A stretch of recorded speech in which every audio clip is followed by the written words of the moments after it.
নমস্কার বন্ধুরা, আমার চ্যানেলে সবাইকে স্বাগত জানিয়ে আজকে আবার চলে এসেছি। আজকে কোনো রান্নার রেসিপি না, অন্য কোনো কিছুই না। আজকে কিছু ফুলের ছবি আমি আপনাদের সাথে শেয়ার করব, বা ফুল গাছের সম্বন্ধে। এখানে আমি আর বিভিন্ন রকমের নয়নতারা গাছ কয়টা লাগিয়েছি। আর এটা হচ্ছে আমার একটা পুরনো ফ্রিজ ছিল, আগের ফ্রিজটার যে বাক্সটা ছিল সেটাকেও আমি ফেলে দেইনি, সেটার মধ্যেও বসিয়ে দিয়েছি নয়নতারা। তবে নয়নতারাগুলো কিন্তু বেশ সুন্দরভাবে এখন ফুটে উঠছে। আর এদিকে চন্দ্রমল্লিকা এখন নতুন করে আবার চারা লাগানোর সময়। চন্দ্রমল্লিকা সবসময়ই মার্চের শেষেই লাগাতে হয়, মার্চ মাসের মধ্যেই চন্দ্রমল্লিকা নতুন করে লাগানোর কাজ কমপ্লিট করতে হয়, তবেই আগামী বছর ফুল ভালো পাওয়া যায়। এদিকে আমি অনেকগুলো টবের মধ্যেই চন্দ্রমল্লিকা নতুন করে লাগিয়েছি। তো এই যে এখানেও আরেক রকম কালার, এগুলি কিন্তু ভিন্ন ভিন্ন কালারের।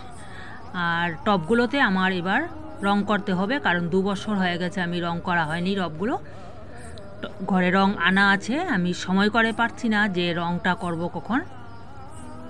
তবে এখন আমি মেন যে আমার এই ফুল গাছের ব্যাপারে যে ভিডিওটা করা, পর্তুলিকা বা 9 o'clock যেটাকে বলে, সেই ব্যাপারে। 9 o'clock গাছটা কিন্তু 2 রকমের হয়। একটা হলো এই যে এইভাবে ঝিরিঝিরি পাতা থাকে একটা, এটা সকাল 9টার সময় ফুটেছে, দুপুর 2টা 2:30 বাজলে অফ হয়ে যায়, মানে ফুলগুলো মজে যায়। আর এখানে আছে আরেক রকম, এটাকেও কিন্তু 9 o'clock বলে। এটা কিছুটা দেখতে বামরি শাকের মতো হয়। সেই বামরি শাক আর 9 o'clock এই দুটার মধ্যে অনেকে কনফিউজ হয়ে যায়, কোনটা বামরি শাক আর কোনটা 9 o'clock।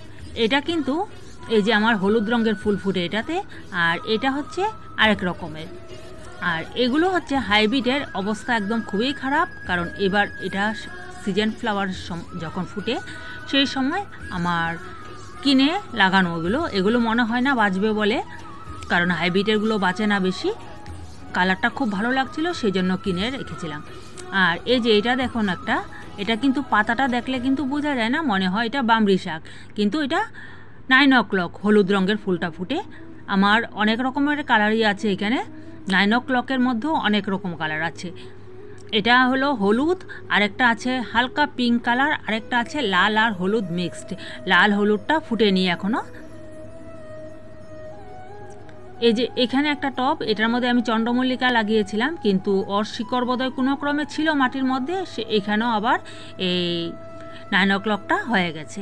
এটা হচ্ছে জলের একটা ড্রাম, আমি কিক্সের মধ্যে লাগাই, সেগুলোই আমি আপনাদের সাথে শেয়ার করলাম। ঘরের মানে জলের ড্রাম থেকে আরম্ভ করে ফ্রিজের বাক্সর থেকে আরম্ভ করে কোনো কিছুই আর বাদ যায় না, সব কিছুই আমি ব্যবহার করে ফেলি। আর এটা কিন্তু দেখতে পাচ্ছেন যে এটার মধ্যে গিফটের বাটি ছিল, ওই বাটি দুটো রাখার পর যে থার্মোকলের এই জিনিসগুলোতে কিন্তু গাছ খুব ভালো হয়। আর এখানে আরেকটা আছে নয়নতারা, খুব সুন্দর কালার, এটা কিন্তু হালকা পিঙ্ক কালার, খুব সুন্দর কালারটা। এখন ক্যামেরাতে ভালো আসছে না। এদিকে আছে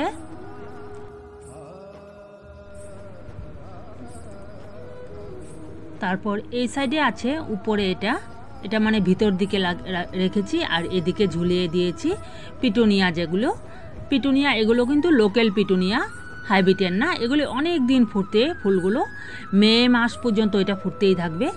আবার এই পাশে আরেকটা নয়নতারার কালার, এটাও খুব সুন্দর, এখন আলোতে বোঝা যাচ্ছে না ভালো কালারটা, খুব সুন্দরই একটা কালার। এখানে একটা থার্মোকলের বাক্সর মধ্যে আমি লাগিয়েছি অপরাজিতা, সাদা 5 পাপড়ির যে অপরাজিতাটা, সেটা উপর দিকে উঠে যাবে। আর নিচে আমি ওই দিন পূর্ণিমা ছিল, পূর্ণিমার রাত সন্ধ্যাবেলায় আমি ফেলেছি এখানে গাঁদা ফুলের বীজ।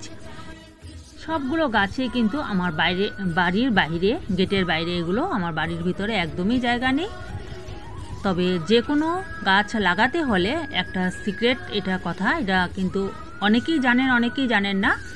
যে কোনো গাছে আপনি যদি পূর্ণিমার সন্ধ্যার দিন লাগান, ভর পূর্ণিমার মধ্যে সন্ধেবেলা যদি আপনি নতুন বীজ ফালান, তবে কিন্তু ফুল খুব সুন্দর হয়। এটা একদমই সিক্রেট। তবে আজকের মতো এই পর্যন্তই, বাই বাই।